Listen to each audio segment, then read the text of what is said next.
you're good. You hold my future. You're working all the time. You're the mountain mover. From sunrise to sunset, till the sun comes back up again. You're by my side. You started a good work in me. I know that you will complete it. You will see it through, yeah. I know that you're still working on me.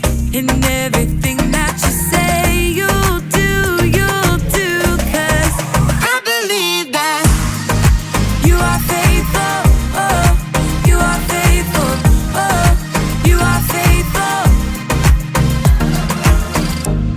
I'll trust your every word, 'cause I believe that you're working for my good. Yes, you're committed. From sunrise to sunset, till the sun comes back up again. You're by my side. You started a good work in me. I know that you will complete it. You will see it through, yeah. I know that you're still working on me. And everything that you say you'll do, 'cause I believe that you are faithful, oh, you are faithful, oh, you are faithful. You are my hope, you are my future. You are the mountain mover. You are faithful. You are my hope, you are my future. You are the mountain mover. You are faithful. You started a good work in me. I know that you will complete it. You will see it through, yeah. I know that you're still working on me.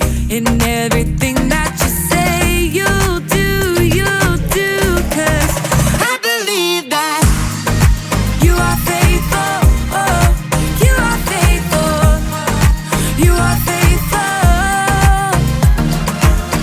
oh, you are faithful, oh, you are faithful, oh, you are faithful.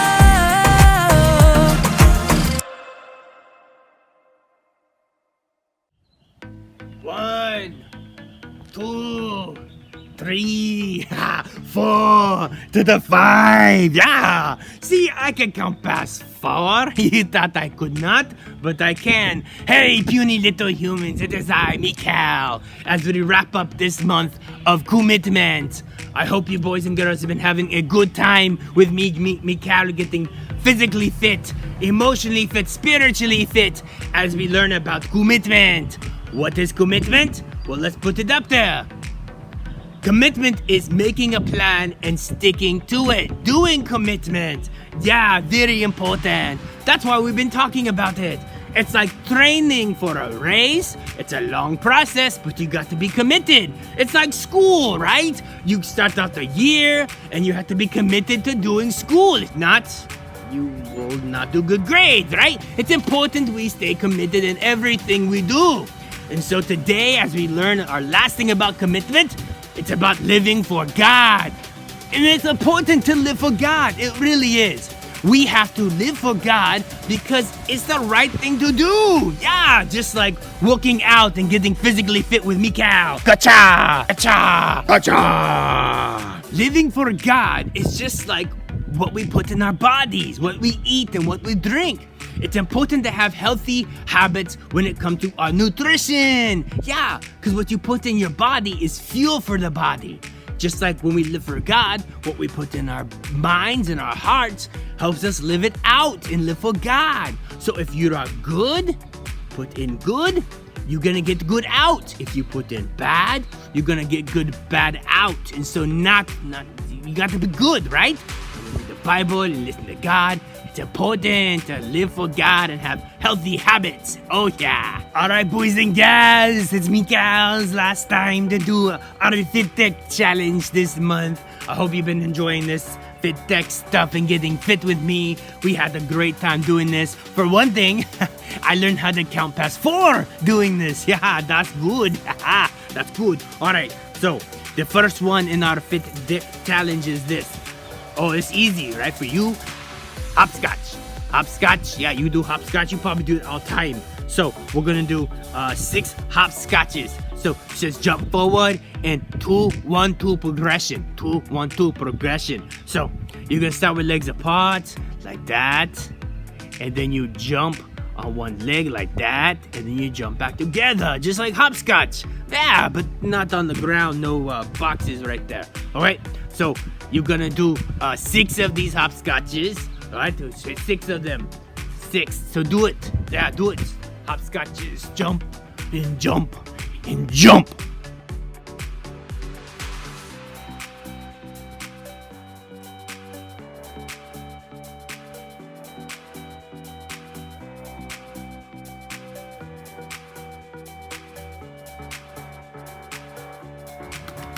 All right, boys and girls, here's our next one right here. It's called the Russian matcha. The Russian matcha. Hey, you know what? You know Russia is close to where I'm from, which is Sweden. Yeah, Sweden. Yeah, so let's call it the Swedish matcha. So what you do is this. You walk with arms straight out in front, and it says kick opposite hand with each step. So you watch out like that, and then you do that. So let's see if we can do it together. Let's do 4. 4. 4 of them. All right, here we go. Let's do 4. So like this. And 1. You can't see my feet. And 2. You can't see. And 3. Then 4. Yeah. So you do 4. Yeah.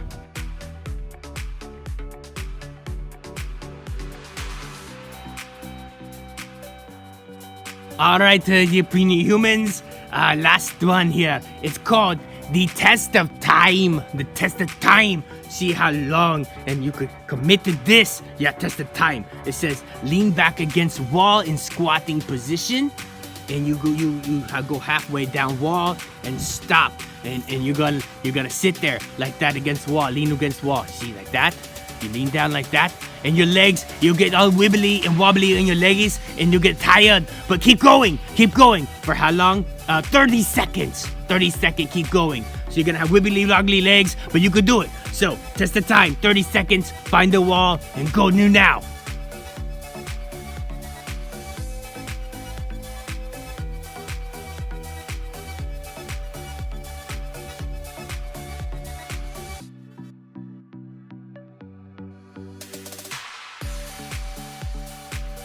All right, boys and girls, great job on the fit deck. Good job getting physically fit all month long with Mikal. All right, now don't just stop there. Always go out and be physical. Go for running, go for lifting, go for some stretching. It's good for your body. Yeah, it is. All right, now it's time to worship. Let's do it.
training all month for this race, so it has taken a lot of commitment. Commitment is making a plan and putting it into practice.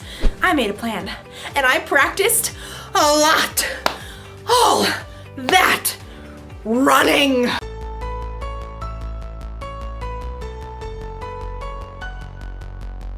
And strength training. And even training my brain. For a month, it's like training has been my life. Like, I thought about this race constantly. When I decided what to eat. Oh, when I chose how to spend my time.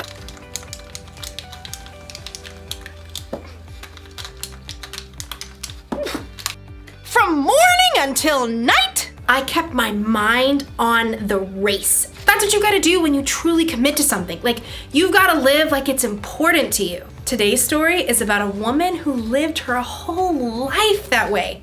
I'll see you when you get back. I've gotta get this party started!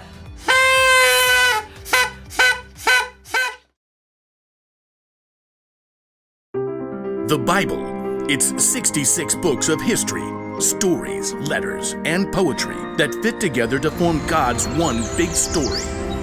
The epic adventure of how He created us and loves us so much that He made a way to rescue us. As we travel through the Bible, from Genesis to Revelation, we discover people who met God and found their lives changed forever.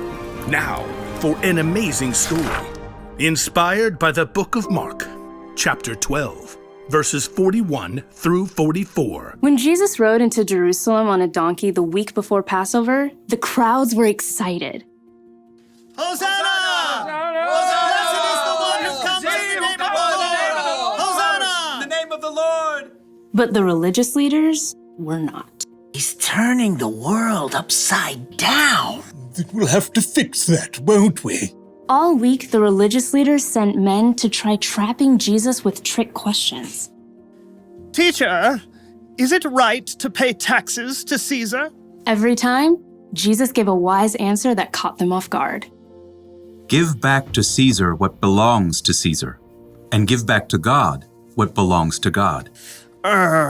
Jesus knew the religious leaders were so puffed up with pride, they didn't want people to listen to anyone else. Jesus even warned the crowds about them. Watch out for the teachers of the law. They love to have the most important seats. They take over the houses of widows. They say long prayers to show off. One afternoon, Jesus and his disciples visited the temple. They sat down to rest for a moment across from the box where people came to put money they offered to God. Perhaps the disciples, mostly poor fishermen themselves, were impressed by the rich men giving gifts. Check out his robes. I think they actually might be silk. Jesus watched the rich men dropping handfuls of gold coins into the box. He knew that, like the religious leaders, they were proud to show how important they were. Check this out, world. Money, money, money. Always sunny in a rich man's world.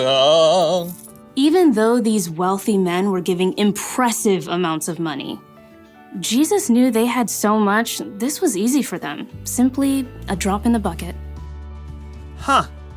She looks a little out of place. The next person in line clearly wasn't wealthy. In fact, her patched robe showed she didn't have an extra cent to spare.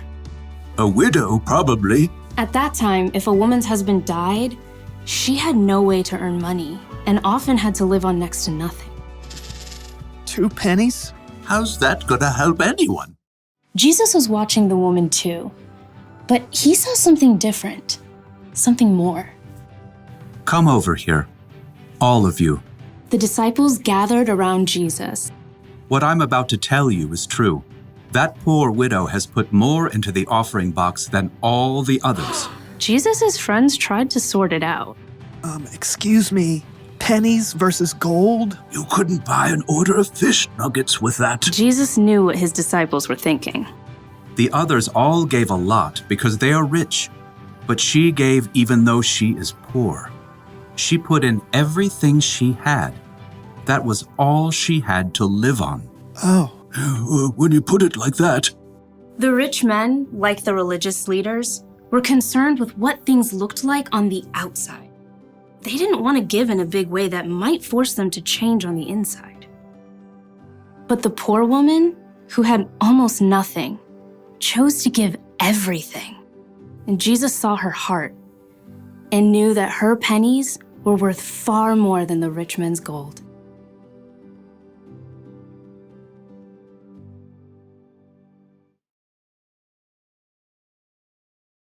Nobody else thought a poor woman giving 2 small coins was a big deal. But Jesus saw the truth. Other people gave because they were rich. This woman gave everything she had because she was putting her trust in God. She was living for Him. And that's something to celebrate. Woo! Yeah!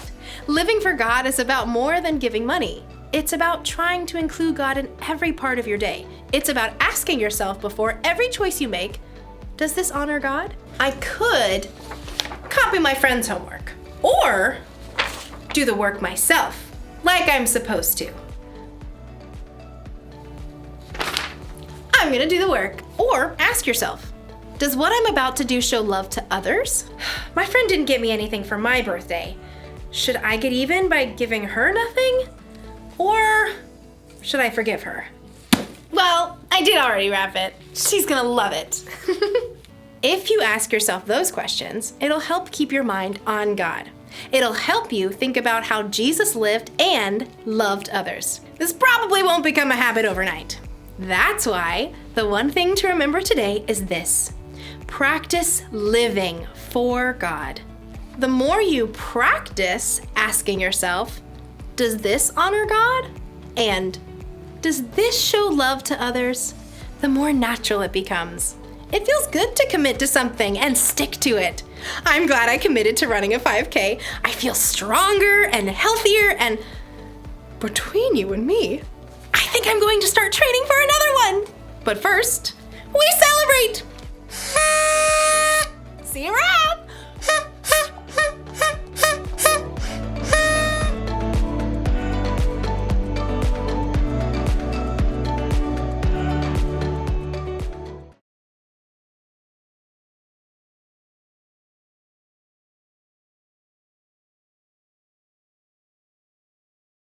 Yeah, that story is a good example of how to live for God. The widow gave everything she had because she wanted to honor God and show Him how much that she loved Him. Very good. Yeah, everything she had. Everything. Awkward. And remember, Jesus Himself gave us the best example of what it looks like to live God's way, to love God and love others with everything we have. Ooh, yeah. So, let's say our bottom line with Mikal. Let's do it. Practice living for God. Do it. Practice living for God. Very good, puny little humans. We can live for God every single day when we put what we believe into action. So, before you do something, first stop and ask yourself if it will honor God. Look at the way Jesus lived and treat people and follow His example.